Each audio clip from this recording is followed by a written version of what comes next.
우리가 함께 읽어가는 말씀 열왕기상 13장 내용은 두 사람의 하나님을 신실하게 섬기는 사람이 등장하는데요. 하나님의 사람 이름은 표현되어 있지 않아요. 하나님의 사람이 한 사람 등장하고 또 한 사람은 한 늙은 오랜 나이 많은 선지자가 등장합니다. 그러면서 이들 사이에 어떤 일들이 있었는가 하는 말씀을 열왕기상 13장에서 기록해 줍니다.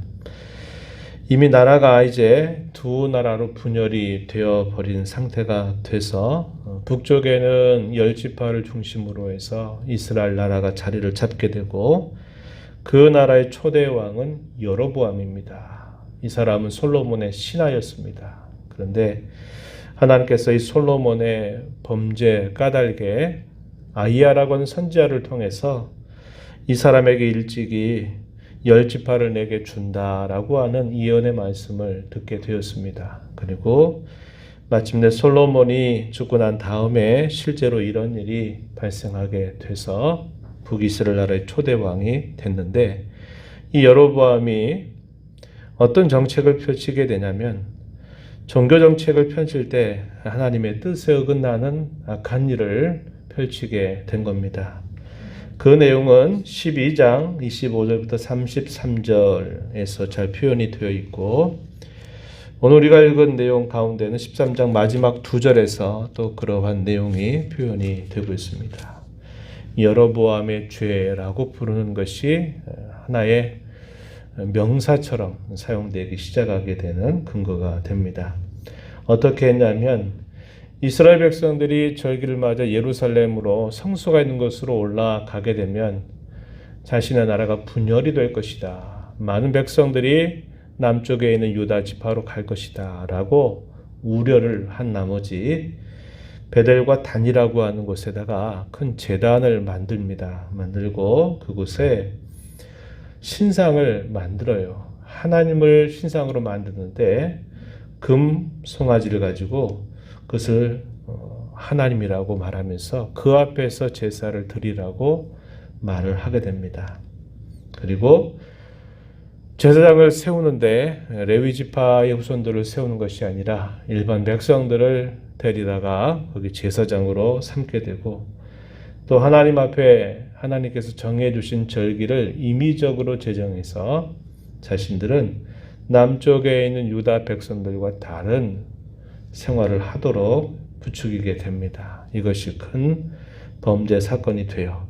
그런데 이 여로보암이 어떻게 하냐면 이러한 일을 행할 뿐만 아니라 자신이 먼저 하나의 본이 되겠다 생각했는지 이 여로보암이 불법적으로 이 제단에서 분향 행위를 한 겁니다.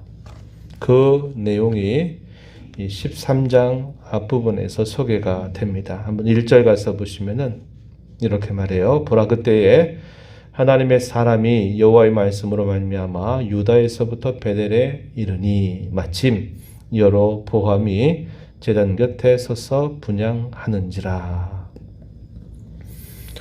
왕이 그러한 일들을 해서는 안 되는 일인데 이미도 불법적인 이런 일들을 행하면서 또 자기가 친히 분향하는 일들을 하고 있었습니다. 그런데 때마침 그때 베델에서부터 하나님의 사람이 찾아오게 됩니다. 찾아와서 저희 다른 곳에서 유다에서부터요 베델로 찾아오게 되는데 그 베델에서 그러한 분향 행위를 보게 된 것이죠. 그러면서 그것을 향해서 이 하나님의 사람이 예언을 하게 됩니다. 그 예언의 내용이 어떤 내용이냐면 이 산닥의 제사장이 다 죽게 될 것이다. 그때가 언제냐? 장차 이 다윗의 집에 요시야라고 하는 사람이 있을 때, 왕이 될 때 이러한 일이 분명히 있게 될 것이다 라고 예언을 하게 됩니다. 2절 말씀 보면은 이렇게 말합니다. 제단아 여호와께서 이와 같이 말씀하시기를 다윗의 집에 요시야라 이름하는 아들을 낳으리니 그가 내 위에 분향하는 산당 제사장을 내 위에서 제물로 바칠 것이다. 사람의 뼈를 내 위에서 살을 것이다 라고 예언을 하게 됩니다. 그리고 이러한 예언에 대한 하나의 징조로서 또 말하기를 제단이 갈라지고 그 위에 있는 재가 쏟아질 것이다 라고 징조가 일어날 것을 이야기했습니다. 여로보암이 이러한 말을 하고 있는 하나님의 사람에 대해서 손을 펴면서 저 사람을 잡으라고 명령을 내리게 됐을 때 이 여로보암의 손에 하나님의 특별한 사인이 나타나게 됐습니다. 4절 말씀 한번 가서 보시면 이렇게 표현되어 있어요. 제단에서 손을 펴며 그를 잡으라 이렇게 말했더니 그를 향하여 편 손이 말라 다시 거두지 못하게 되었다 이렇게 말합니다. 여로보암이 그 말을 들었을 때 무척이나 기분이 상했겠죠. 그래서 그 말을 한 사람을 붙잡아서 어떻게든지 그를 처단하려고 했을 것입니다. 그런데 그 순간에 자기의 손이 말라서 그 손을 거두지 못하는 기이한 일이 일어나게 된 겁니다. 그랬더니 여로보암이 어떻게 하냐면 그 사람에게 하나님께 자신을 위해서 기도해달라고 부탁을 합니다. 그래서 이 하나님의 사람이 하나님께 기도를 하게 되니까 이 여로보암의 손이 다시 회복이 되는 겁니다. 그러면서 그 일과 함께 어떤 일이 일어나게 되냐면 그 징조가 실제로 나타나게 된 거예요. 이 베델 제단이 갈라지고 재가 제단에서 쏟아지는 그런 기이한 일이 일어나게 된 것입니다. 여로보암이 이것을 보면서 그 선지자에게 그 하나님의 사람에게 자기가 자기 집으로 초대해서 내가 너를 좀 대접하겠다라고 이렇게 말합니다. 그러자 이 하나님의 사람이 거절하게 돼요. 8절 한번 가서 보시면 이렇게 말합니다. 왕께서 왕의 집 절반을 내게 준다 할지라도 나는 왕과 함께 들어가지도 않고 이곳에서는 떡도 먹지 않고 물도 마시지도 않을 것입니다. 이렇게 대답을 합니다. 그렇게 하는 이유에 대해서 분명하게 말해 주기를 9절에 보면 여호와의 말씀이 내게 명령하여 이르신 바다라고 이렇게 대답을 합니다. 하나님께서 그를 유다에서 베델로 보내시면서 너 이렇게 예언하도록 해라 그러면서 그에게 주의할 사항을 하나님이 명령해 주셨는데 그것이 떡도 먹지 말고 물도 마시지 말고 왔던 길로 되돌아가지도 말라라는 말씀을 하나님이 이 하나님의 사람에게 이야기했다는 겁니다. 그래서 왕 앞에서 이 하나님의 사람은 두려움 없이 내가 섬기는 하나님이 이렇게 말씀하셔서 나는 왕이 아무리 나에게 대접한다 하더라도 나는 절대로 응하지 않을 것입니다. 이렇게 대답을 합니다. 왕이 반역한 부분도 분명히 있죠. 그리고 그는 하나님께서 자신을 보내실 때 그 말씀에 대한 순종의 오직 한 마음을 갖고서 대하는 태도를 잘 보여주고 있는 겁니다. 그런데 그리고 나서 이제 이 사람이 지나갔다고 하는 이야기가 나이가 많이 든 한 선지자에게 이 소식이 알려집니다. 이 사람은 베델에 거주하는 사람이었어요. 그러다가 이 사람이 그 이야기를 듣고서는 이 하나님이 사람이 간 그 자취를 따라가기 시작합니다. 그러다가 상수리 나무 아래에서 만나게 돼요. 그러면서 이 사람에게 이 나이 든 선지자가 뭐라고 말하냐면 나와 함께 내 집으로 가자라고 이야기를 합니다. 그러자 이 하나님의 사람이 역시 하나님께서 그에게 하신 말씀대로 거절합니다. 하나님께서 결코 거기서 무엇이라도 먹어서는 안 된다. 그리고 왔던 길로 다시 되돌아가지도 말라고 하셨다라고 말하면서 거절을 하게 됩니다.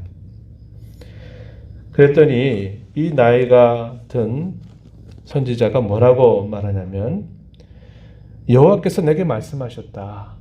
내가 말씀하셨는데 당신을 내 집으로 데리고 와서 그를 대접하라고 이렇게 이야기했으니 내 말 듣고 가자라고 이렇게 이야기를 했습니다. 이 하나님의 사람이 어떻게 했을까요? 나이가 든 선지자의 말을 들은 겁니다. 이 선지자의 하나님이 그렇게 말씀하셨으니 괜찮겠구나 하고 이제 그의 집으로 따라 들어가게 됐어요. 식탁을 함께하는 자리에 이제 앉아 있는데 갑자기 하나님께서 이 나이 든 선지자를 통해서 말씀을 하시게 됩니다. 21절 우리 읽은 말씀 한번 가서 보시면은 이렇게 말합니다.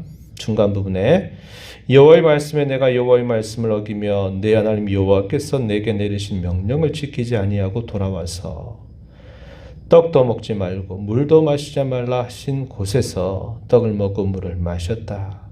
내 시체가 내 조상들의 묘실에 들어가지 못할 것이다 라고 말씀하셨다. 그 식탁의 자리에서 그 나이든 선지자의 입을 통해서 하나님이 이 하나님의 사람에게 그 말을 하신 겁니다. 그리고 나서 돌아가고 있는 중에 갑자기 사자가 그 하나님의 사람에게 나타나서 이 사자를 통해서 결국 그 사람이 죽게 된 사실이 나타납니다. 24절에 그렇게 표현이 되어 있어요.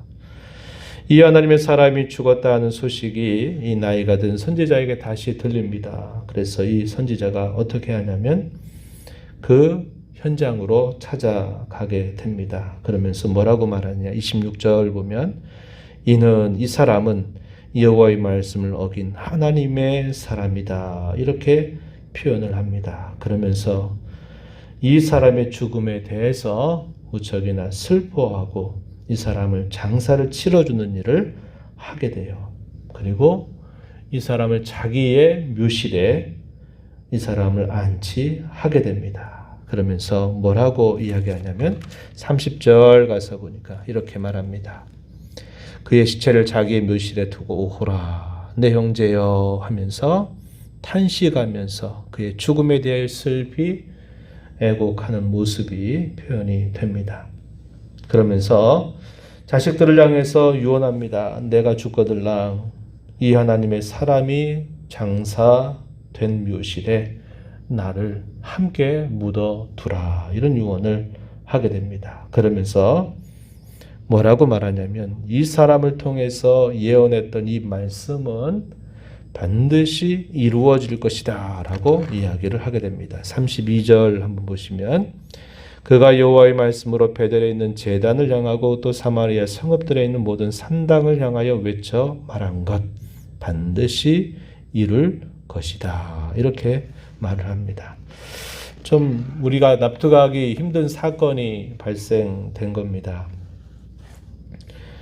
이 나이가 든 선지자가 이 하나님의 사람을 자기 집으로 영접하려고 했던 것은 아마 순수한 마음이었을 거예요. 반가운 마음이었을 것입니다. 그런데 거짓을 말했어요.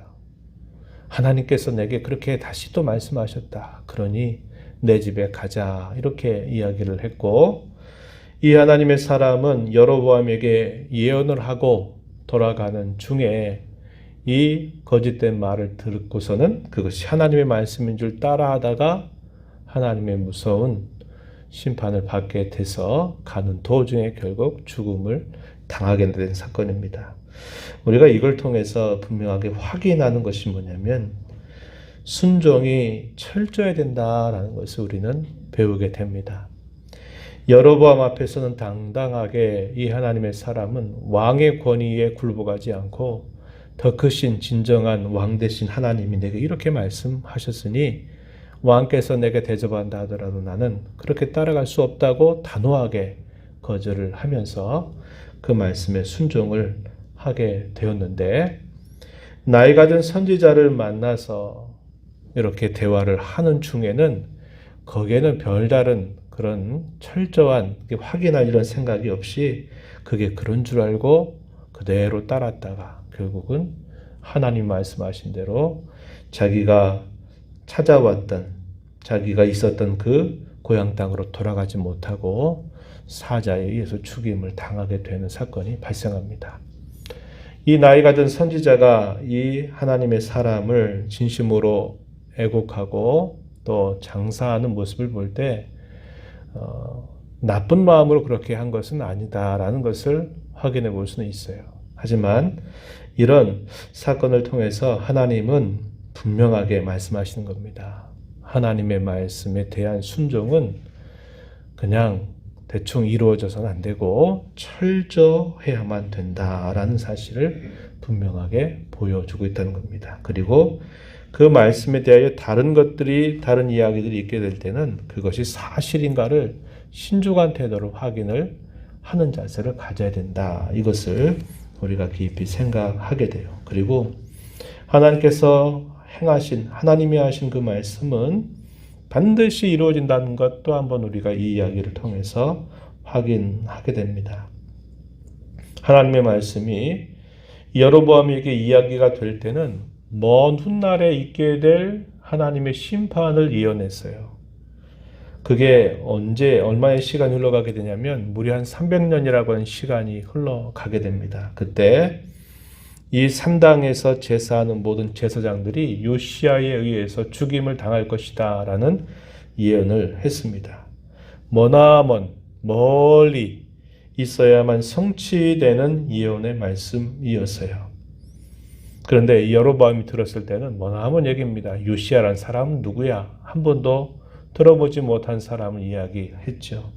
그래서 그 말에 대해서 화를 내지만은 나타난 징조를 통해서 이것이 분명히 이루어질 것을 예고하신 바가 있었어요. 멀리 성취될 이야기, 그 말씀에 대해서는 또 표현되어 있는데 가까이에서 성취되는 또 말씀이 있었다는 겁니다. 그것이 곧 우리가 확인한 것처럼 너는 절대로 거기에서 음식을 먹지도 마시지도 말고 왔던 길로 되돌아가면 안 된다 하셨던 그 하나님의 말씀은 바로 가까이에서 즉시 이 말씀이 성취되었다는 것을 분명히 보여줍니다. 우리는 이 두 가지를 확인해요. 하나님의 말씀은 반드시 이루어진다. 그 이루어지는 일이 어떤 경우에는 먼 훗날 시간이 흘러서 이루어진 일이 있지만 어떤 일들은 즉각적으로 이루어지는 일들이 있다. 이것을 보여주고 하나님 말씀에 대한 순종에 있어서는 철저한 자세를 갖고 이 말씀과 다른 것이 들려질 때는 사실이 그러한가 아니한가를 신중하게 생각해서 철저하게 순종하는 자세를 가져야 된다는 것을 오늘 이야기는 우리에게 보여줍니다. 이 한 주간 흩어진 교회로 살아가는 저와 여러분 하나님의 말씀을 응할 것입니다. 가까이서 응하게 될 것이기도 하고 훗날에 응하게 되는 일들은 있지만 분명히 하나님의 말씀은 신실하게 응한다. 그 말씀에 대한 우리의 태도는 철저하고 온전한 순종이 동반되어야 한다 하는 것을 기억하시면서 가정에서 일터에서 하나님 말씀을 잘 듣고 그 말씀을 더 온전하게 순종하는 힘과 지혜를 구하면서 이 한 주간도 하나님 앞에 살아가는 우리 모두가 되기를 진심으로 바랍니다. 하나님 아버지, 이 새벽 시간에도 저희들을 깨워주셔서 오늘도 말씀하시는 하나님 앞에 말씀을 듣는 자로 저희들을 세워주심을 감사합니다. 옛적에 있었던 그 사건을 통하여서 하나님의 말씀은 때가 서로 다를지라도 반드시 그 말씀은 응한다고 하는 사실을 저희들이 살펴봅니다. 저에게 약속하신 하나님의 신실한 약속을 붙들고 그 말씀에 따라 오늘 하나님의 말씀을 들은 자로 순종하는 일에 힘을 기울여 살아가는 저희가 되게 하시되 신중하고도 철저한 순종을 통해서 하나님을 섬겨가는 저희들의 삶이 되게 하시기를 원하고 바라옵나이다. 은혜의 보호자 앞에 나와서 아버지의 은혜를 구하는 모든 심령들을 용납하시고 간구의 귀를 기울여 주시고 응답해 주시기를 바라오며 예수님 이름으로 기도하옵나이다. 아멘.